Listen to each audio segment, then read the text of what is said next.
Amigos televidentes, continuamos con Cerrando la Noche y como es costumbre ya a partir de esta hora vamos a darle participación a los invitados que diariamente desfilan por este espacio. La noche de hoy vamos a conversar con un invitado, una persona que vivió gran parte de la dictadura de Rafael Leónidas Trujillo, luego fue combatiente, si se quiere, en los movimientos que sucedieron la caída de Trujillo y la llegada del profesor Juan Bosch a la presidencia de la República y todos los hechos que a partir de ahí sucedieron y que colocaron a la República Dominicana en un lugar, en un sitial donde la juventud de ese entonces, una juventud revolucionaria, una juventud que exigía pues derechos que hoy tenemos, pero que gracias a ese esfuerzo de esos jóvenes, pues hoy contamos con la libertad y la democracia que exhibe la República Dominicana. Vamos a conversar con el periodista José Bujosa Miese, mejor conocido como el Chino Bujosa Miese, periodista con quien vamos a conversar la noche de hoy sobre hechos importantes de la historia Junior, como fue la muerte de Manolo Tavares Justo, la llegada de Juan Bosch al poder, la caída de los 30 años de dictadura de Rafael Leónidas Trujillo. Y qué bueno, vamos a darle la buena noche a una gente que vivió parte de esa época, Junior, testigo de la historia y que nadie le contó. Don Chino, buenas noches, bienvenido. Gracias, amigos, compañeros, colegas, por su invitación. Creo que ustedes hacen una justicia realmente a la historia dominicana, porque esta es una fecha que en este día he notado mucha indiferencia, muy pocos periodistas y personas realmente de esa generación interesados en que se hable de esta fecha, se reconozca todo lo que fue ese acontecimiento y ese líder inmenso que fue Manolo Tavares Justo. Y yo entiendo que su invitación para mí ha sido muy agradable, muy oportuna.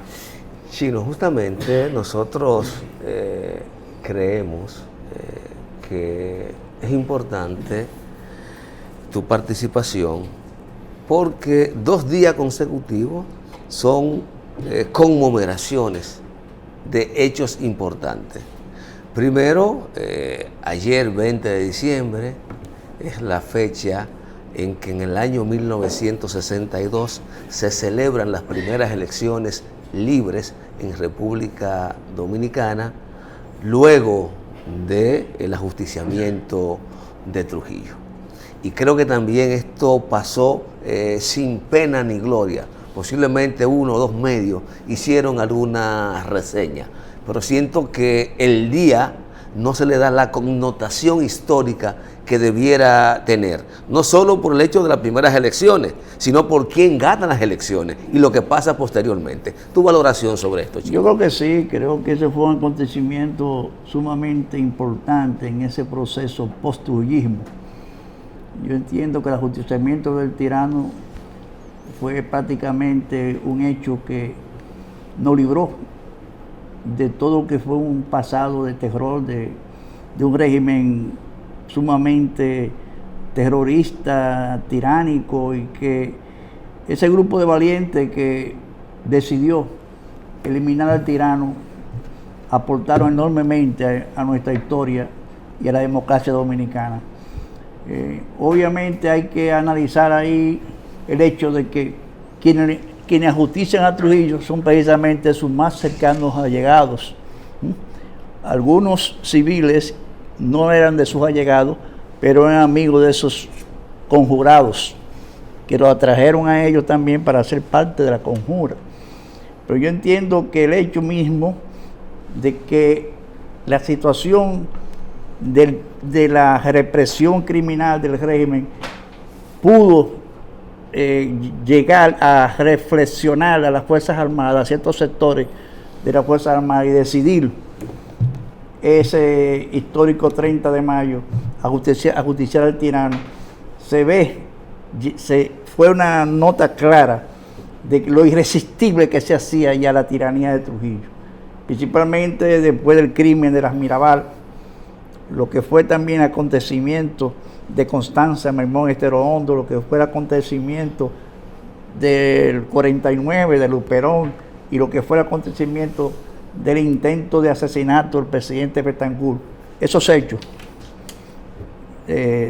fueron determinantes para crear en ese grupo de militares cercanos al tirano, al régimen trujillista, esa profunda reflexión de que ya había que salir de él, porque incluso ya el tirano estaba afectando las propias relaciones existentes entre ellos. El tirano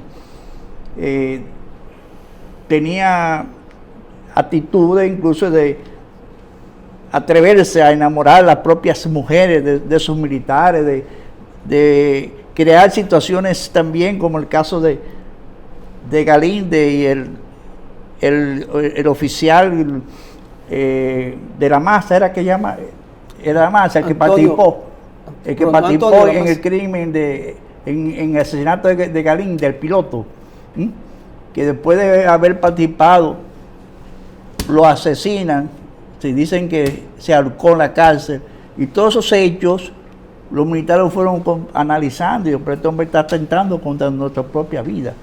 Y eso realmente creó esa situación de desenlace, que también al encontrar en cierto sentido el apoyo de los Estados Unidos, con aquel famoso agente Wimpy, que tiene un pequeño supermercado ahí en la Bolívar, y lograr que Estados Unidos le suministrara hasta los principales armamentos para el atentado, eso le dio más confianza, más seguridad de que la acción podía ser exitosa. Entonces yo entiendo que ese acontecimiento fue determinante para comenzar a crear lo que posteriormente conocemos con lo que fue la apertura, ese gobierno de transición de Balaguer, y la decisión del pueblo que condujo incluso a Balaguer y los remanentes del Trujillato a tener que abrir, en cierto sentido, poco a poco las puertas de la democracia. Porque todavía post-trujillismo, recuerde que se hablaba del binomio Yanqui-Balaguer, de Balaguer y Chavarría, o sea, todavía estaban los cimientos de la estructura de la dictadura. Y obviamente, solamente el pueblo en la calle, pidiendo la salida de los remanentes del trujillismo, fue decisivo para crear esos acontecimientos, como fue el 20 de octubre, como fue el 16 de enero en el Parque Independencia, como fue esa reacción también del pueblo ante las diversas posiciones criminales y persecución que aún se daban, y que los caristas todavía molestaban y perseguían. O sea, la gente vio la necesidad por completo de barrer por completo todo lo que era la herencia trujillista, y el pueblo en las calles fue determinante para eso, porque fue lo que produjo finalmente la salida de Balaguer.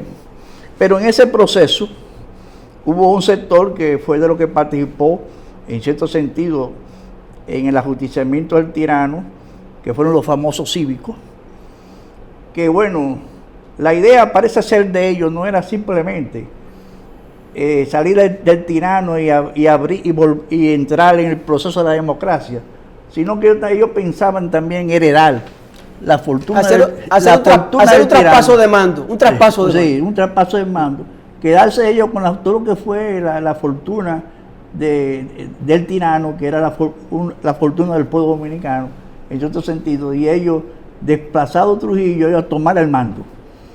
Bueno, entonces ellos tuvieron el inconveniente que llega un Juan Bosch con ideas muy renovadoras, muy democráticas, y ahí se da la contradicción de esos antitrujillistas enfrentando en cierto sentido también al bochismo, porque el bochismo vino en cierto sentido a dañarle la estrategia que ellos estaban buscando.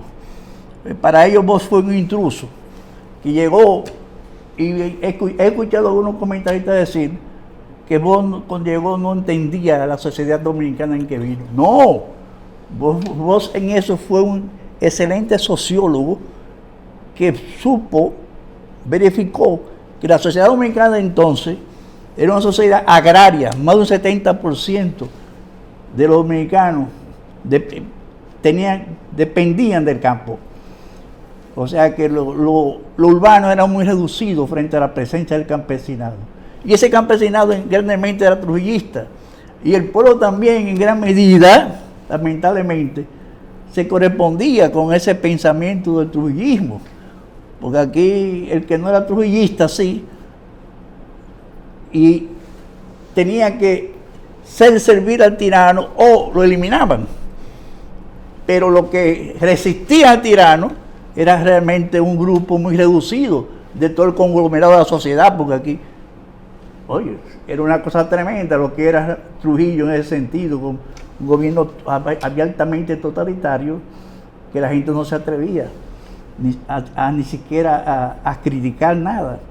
Entonces, en ese contexto que se presenta realmente ese hecho de Bosio y su discurso democrático y su lenguaje, un lenguaje coloquial, que imagino que el carro cocote largo, que todos esos mensajes que eran cátedras políticas de la democracia, como él le enseñaba al pueblo que era la democracia, eso obviamente fue creciendo y tomando cuerpo y llegando Bosio a convertirse en una figura sumamente importante en ese proceso de transición que condujo a las elecciones de 1963, diciembre de 1963, y que los cívicos pensaban que iban a arrasar en ella. Sí. Y la respuesta del pueblo fue realmente favorecer masivamente con más de un 70%. Discúlpame, Junior, tenemos una foto ahí y la verdad que nosotros, los que no vivimos ni sabemos y además conocemos poco de la historia, para que el Chino Bujosa pues nos refresque, esa es una nos dé una idea. De la manifestación del 14 de junio, en el año 62, cuando en época de la fuerte presencia como líder del inmenso Manolo Tavares Justo. Eso fue frente al baluarte del Conde. Eso fue una de las grandes. Ahí se demuestra lo fuerte que era el liderazgo de Manolo y del 14 de junio como estructura política en la juventud dominicana. El 14 de junio era un partido de jóvenes. Bueno, hasta los propios líderes, Manolo de los que tenía 32 años cuando lo matan. Todo lo que estaba, no, yo tenía 20 años cuando entré al 14 de junio. Un invierno prácticamente. Sí, todos éramos jóvenes. Y en ese sentido era un movimiento que causó, en sentido de los intereses norteamericanos y su geopolítica en el país, mucha preocupación. En ese sentido de que este movimiento podía convertirse en una fuerza capaz de producir en el país una segunda Cuba, que fue un elemento también que contribuyó a todo lo que fue ese proceso también de tratar de impedir, en cierto sentido, el crecimiento de ese partido, que no pudieron sus dirigentes comprender en ese proceso que se vivía el país, de un país de 30 y pico de años de dictadura, todavía con un trujillismo, una cultura trujillista muy fuerte, viva. No pudo los dirigentes históricos del 14 de junio en ese momento ver que la salida no era la lucha armada, sino que la salida era tratar de rescatar la lucha política para tratar de llevar al país a la democracia.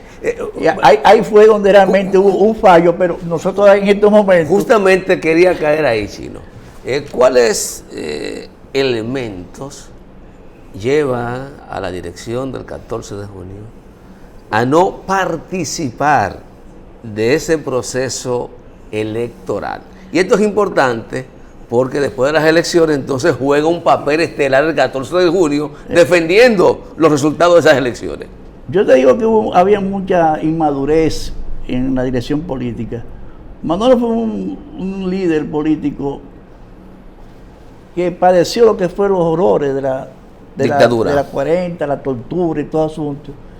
Y Manolo no tuvo el espacio suficiente para crecer, para no solamente ser el líder que era, pero desde el punto de vista del pensamiento político, convertirse realmente en un gran teórico, un gran analista de la situación. No lo dejaron, no le permitieron, porque el tiempo fue muy corto.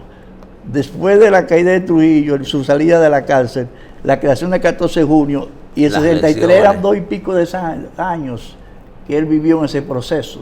No dejaron crecer desde ese punto de vista. Pero era un hombre muy carismático, y en ese sentido, él obviamente que impresionó enormemente con ese carisma a la juventud dominicana. Y yo entiendo eso, como tú dices, que es un proceso donde el 14 de junio tuvo esa inmadurez, la dirección política, de no comprender ese momento histórico. Vos sí lo comprendió, porque vos vino hablando de democracia, y vino sobre la base de que sabía en qué país había caído. Un país donde él tuvo más de 30 años en el exilio, y llegó y él comprendió que había que tratar de ganarse, por lo menos tácticamente, como aliado a esos trujillistas que todavía eran fundamentales en la política dominicana. El momento histórico y el entorno internacional influyó mucho en la decisión del 14 de junio. Claro que sí. Tú sabes que la mayor parte de los compañeros que integraron la dirección política del 14 de junio tuvieron un exilio en Cuba, en Argentina, en Estados Unidos, algunos llegaron ahí a China, a la Unión Soviética, y con el impacto que produjo esa revolución cubana en América Latina,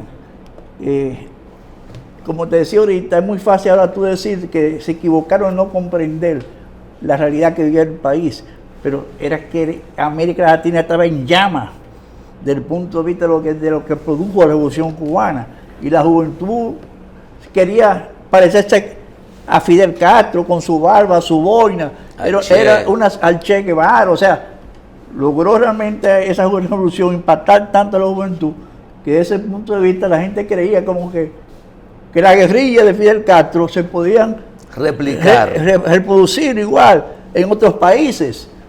Y en eso, como esos compañeros tuvieron en Cuba, y algunos de ellos tuvieron participación en lo que fue la expedición del 14 de junio 59 y todo eso, esos compañeros llegaron con esas ideas desde el punto de vista ideológico, dirigidas a la insurrección, a una lucha armada, y no se comprendió en ese punto de vista de que este pueblo que ellos cuando regresaron encontraron no estaba en eso, de ese punto de vista de irse a una guerra o una insurrección para conquistar el poder.